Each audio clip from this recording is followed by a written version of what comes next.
Hey everyone, let's try this again. This is Stephanie, your CSA coach. It is week 18B of our CSA shares. This is try number 2 for this week. That's never happened before, but I actually got a phone call in the middle of doing a live and it shut me off. So let's hope that doesn't happen again. Jumping right into this week's share. So we have spinach, and spinach comes, it's a half pound of spinach, comes in a bag like this. We're gonna leave it right in this bag, store it in the fridge. When you're ready to use it, rinse off the spinach leaves, dry them. I like to throw them in my salad spinner and get them nice and dry, and then either cook them so they can be cooked or serve them raw. So we like to serve them raw just as a nice side salad or the base of our salad, just lightly dressed. Spinach is delicious and full of amazing nutrients. You can cook it down, so you can do a simple saute on the spinach and serve it as a side. It will cook down a lot, so you'll end up with a lot less. Obviously, this is a pretty large bag, but once you cook it down, the volume goes down. You can add it to frittatas. You can add it to quiches. You can make it into green cubes, so lots of options there, but stored in the fridge in this bag. Very similar to spinach is our salad mix, so also comes in this bag. Do not wash it until you're ready to use it. Store it in the bag in your fridge. Once you're ready to use it, quick wash. I like to throw it again in my salad spinner, get it nice and dry, and then we just lightly dress it and serve it as a side. But you can also use it as a base for a larger salad. So if you're doing a larger salad and you're making that your whole meal, then you can add other ingredients, but sometimes it's nice to just have a easy side. So that's our salad mix. Jumping right into our next green is escarole. Escarole is one of our bitter greens. Looks like a big huge head of lettuce, but it is not. Escarole is stored in the fridge, so because it's so large, I like to throw it into Debbie Meyer green bag, put it in the fridge, and it will last throughout the entire week. I actually just used my escarole from last week over the weekend, and it was perfectly fine. Your outer leaves are a little bit more bitter than the inner center, so keep that in mind. You can eat it raw or you can cook it down. Pairs really well with beans, works really well in soups, but this week's recipe is going to showcase escarole. So stay tuned for that on Thursday, and it is a delicious recipe that you're definitely going to want to try. I already completed it, it's done. It was approved by my whole family, so stay tuned for that, and it will showcase this head. Our last green is Napa cabbage. So we're seeing kind of a shift from our summer produce into more of our fall produce. Napa cabbage gets stored in the fridge. You can throw it in Debbie Meyer green bag. It will last a long time, so it's not something you want to or need to use right away. Napa cabbage can be served raw. It can be cooked. It's really great if you're doing like a summer roll. You can throw it in there. You can also use it in like a kimchi, if you want to make a kimchi. That's an option also. So this is our Napa cabbage, eaten raw or cooked, stored in the fridge. We have garlic. So we've been getting garlic for a while, stored in a cool, dry place.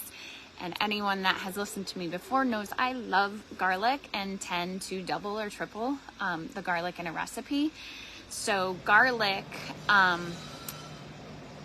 can be added raw to dressings and marinades. You can roast it and serve it like with we got a great loaf of bread. You can serve it on top of a toasted piece of bread. You can add it to your salsas. You can add it to your salad dressings. I think I said that. You can also put it in your grill packets and your sheet pan meals. So lots of options.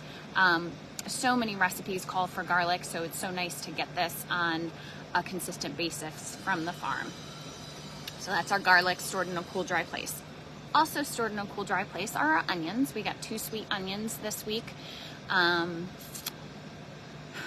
kind of similar to garlic. They pretty much go with just about anything. And I know there's different types of onions. We're getting sweet onions. There's regular yellow onions. There's red onions. There's shallots. There's lots of different things that we get from the farm or that we can get in the grocery store.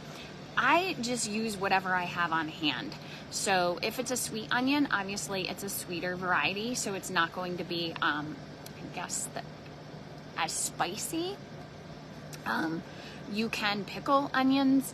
You can just thinly slice them and put them on top of salads. You can obviously put them on sandwiches.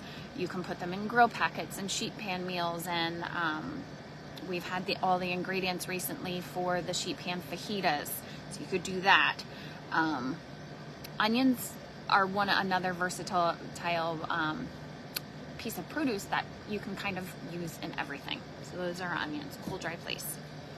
Away from our onions and garlic, we store our potatoes. So these are russet potatoes. We will see a different variety of potatoes over the next few weeks. These are russets. So I tend to store these in a cool, dry place away from our onions and garlic. I do tend to peel these before I use them, but you don't have to. You can scrub them down, you can bake them, you can boil them, you can throw them in your grill packets, you can make French fries with them. I think that's what we did last week. I used my air fryer and just made fresh homemade French fries, and they came out delicious.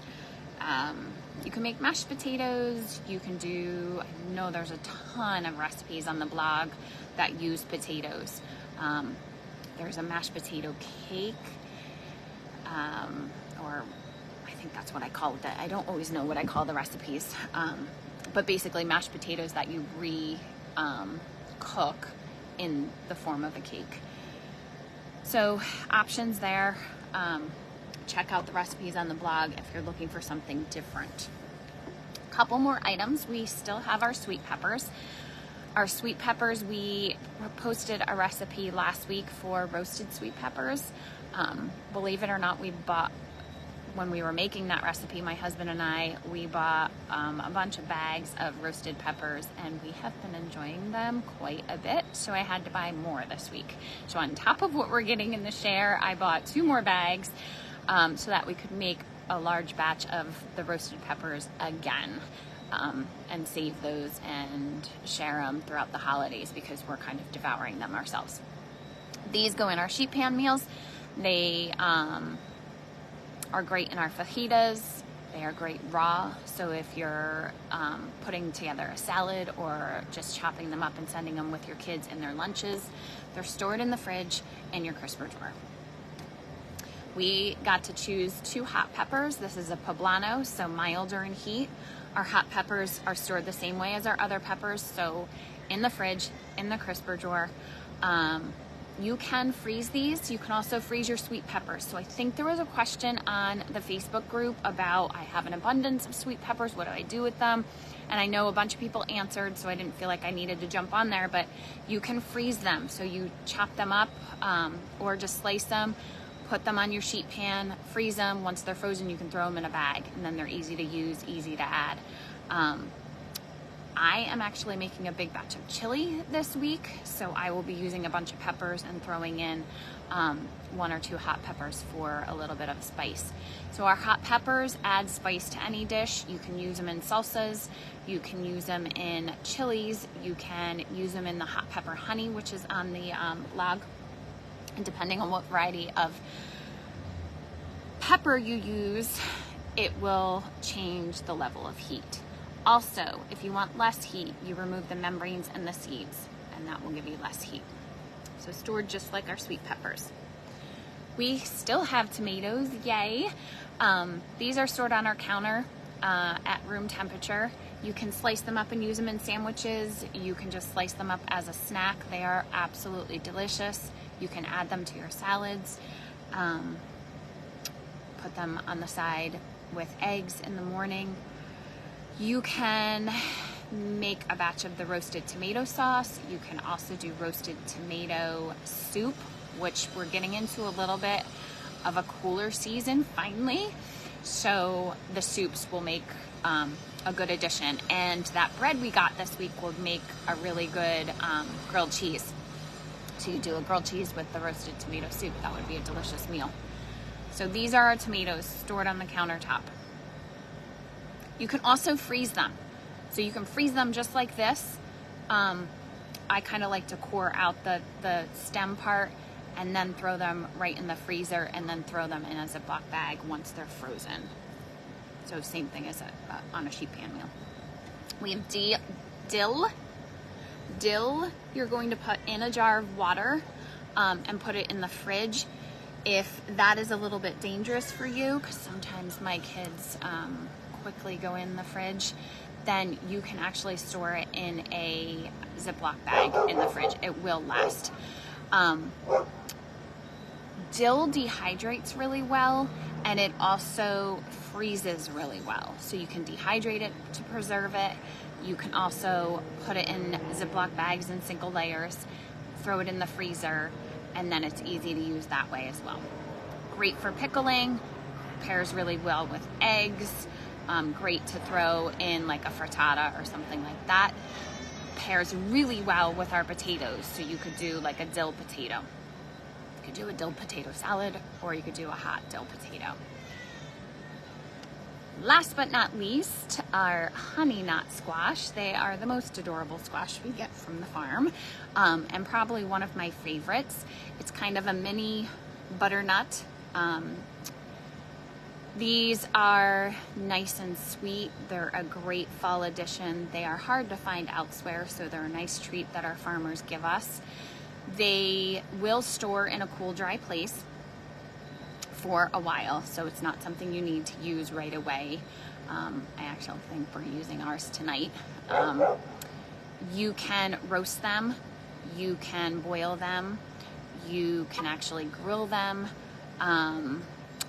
you can roast them and then puree them and freeze that puree, and that will help you preserve them.